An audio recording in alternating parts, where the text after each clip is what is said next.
Actually, maybe a good time to explain you the process I go through when I get a new idea. So every idea in most cases is just a guess. So it's basically kind of your potentially a good guess, maybe like an educated guess of what the problem is, and if anybody really has a solution for that, a good solution, and also if anybody is willing to pay for it. So it's kind of from the business side perspective. So my first step in every process, I'd say like in most cases, is to do customer research, which means basically identifying the target audience for this problem. So really defining what kind of profession or what industry or what maybe family composition or maybe a role they play in the world or in their company is the target audience for this problem. So who really experiences this? In this idea that I'm working on right now, I'm starting exploring right now, is the target audience are professionals who are trying to find a job in the design world. So let's put it this way.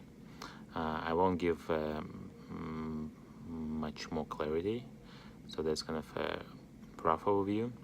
So after defining the audience, my next step is to think of the places, usually like digital places, but sometimes like real life places, where I can find these people to ask them questions. So in this scenario, that's my first go-to tool would be LinkedIn, and I will be going through my connections. Luckily, I've had put some effort, so to say, and time to build a decent amount of professional connections on LinkedIn, mostly in the tech sector, which is what I'm looking for right now. So I will be reaching out to these people. I would basically be searching for UX designers and like senior designers and managers and basically any other designers in this industry, in this like the tech world. And the second part of this process is to come up with a list of questions I want to ask them before I do that. So usually I would use like a spreadsheet, and I would create like a leads list of potential like prospects for this customer research or user research sometimes. Just put the list of names, companies, the titles, and potentially some contact information. And then in parallel, I would be clarifying in my head what kind of questions I want to ask, like what exactly. So I would list the main key assumptions that are kind of the most dangerous ones, the risky ones, and then I would list a couple questions to get the answer to this initial assumption, to validate it or invalidate it. And when writing down these questions, really be careful with how you phrase a question.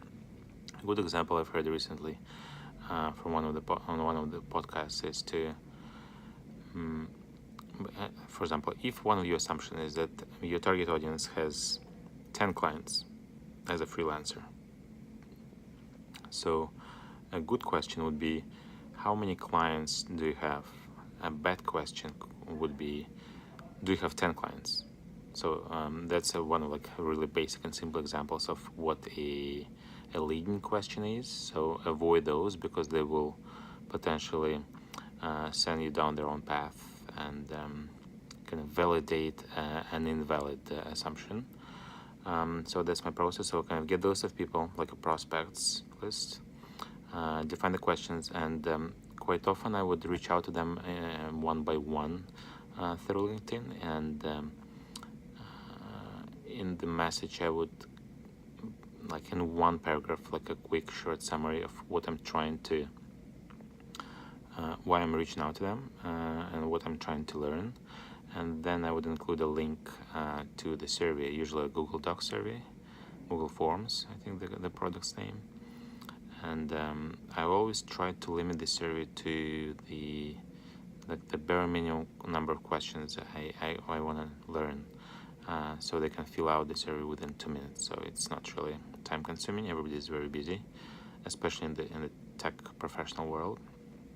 So I would even put the time estimates, the expectation of the kind of time to complete in that message in LinkedIn, so they know that it's only like 1 to 2 minutes of their time, and it's not a big deal.